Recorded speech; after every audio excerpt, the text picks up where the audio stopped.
La cité d'accueil des Français d'Indochine de Sainte-Livrade-sur-Lot s'appelait Kari lors de son ouverture en 1956. Et la lettre R signifie rapatrié. Pourtant, Lien Rose Mafré est née en 1947 à Hanoï, dans le Tonkin au nord du Vietnam. Comme tous les Eurasiens de son âge, Lien est le fruit de la guerre d'Indochine. À 7 ans, après la bataille de Dien Bien Phu, elle fut forcée de quitter le Tonkin pour se réfugier en Cochinchine. Elle passe 2 ans dans les camps militaires où elle vit sous la peur des bombes. Elle arrive à Marseille en mars 1956 après une traversée de 23 jours. Puis au Kari de Sainte-Livrade, ancienne poudrerie, 2 mois plus tard.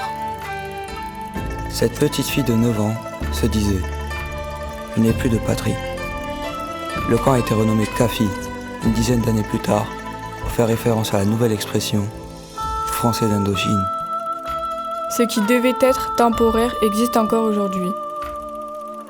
Au début, les conditions étaient rudes.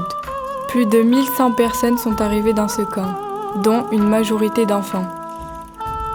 Le confort était très rudimentaire et l'habitat spartiate.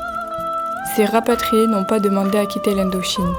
Ils se sont découverts français et remplissaient même leurs devoirs de citoyens. La question de l'identité s'imposait donc à eux. Ils ont été déracinés, déclassés. Yen a pu suivre une brillante scolarité en France. Elle s'est également enrichie en voyageant. Elle a vécu à Hong Kong, aux États-Unis, en Angleterre, en Polynésie française, aux Antilles, en Arabie Saoudite. Elle a mis son expérience et son savoir au service de la transmission. Elle est devenue professeure d'anglais. Quand la communauté a besoin d'elle, Yen revient au Kafi qui représente la famille pour toute cette population. L'histoire de ce lieu de mémoire est un point de l'histoire de France qui n'est écrite dans aucun manuel scolaire. Cette cité qui était ignorée représente maintenant ce qu'il y a de plus authentique dans la culture indo-chinoise.